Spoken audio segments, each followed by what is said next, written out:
আসসালামু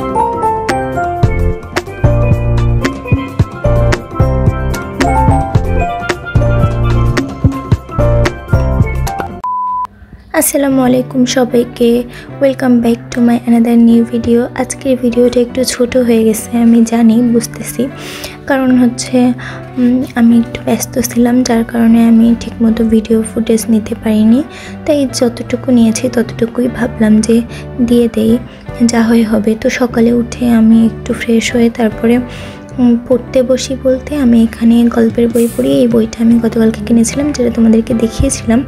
তো এটা পড়ছিলাম, এটা অনেকগুলো পার্ট আছে, আমি এটাই কিনেছিলাম।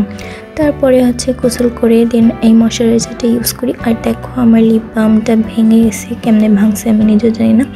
তো তারপর আমি সকালের খাবার খাই। আর আজকে সকালের খাবারে ছিল হচ্ছে খিচুড়ি আর ডিম ভাজা। দেন আমি কি করি, এই ফেক প্ল্যান্টটা বানাই। আর এই যে এটার উপরে আমি এটা মানে রেখেছি, সেটা হচ্ছে আঠার কোটার মুখ। আর বাকি এই দুইটা আমি বানিয়েছিলাম। তো কোনটা বেশি সুন্দর হয়েছে বলো তো। আর তারপরে আমি রেডি হয়ে যাই ক্লাসে। আমার আজকে 11:30 থেকে ক্লাস ছিল। ক্লাস শেষ করে দেন আবার বাসার দিকে চলে আসি। আর হচ্ছে সেই প্রজাপতিটার সাথে আজকেও দেখা হয়। তো তারপরে হচ্ছে বাসায় এসে আমি একটু রেস্ট করে দেন কোচিংয়ে যাই ক্লাস নিতে। তো আজকের ভিডিও এ পর্যন্ত। সবাই ভালো থাকবে, আল্লাহ হাফেজ।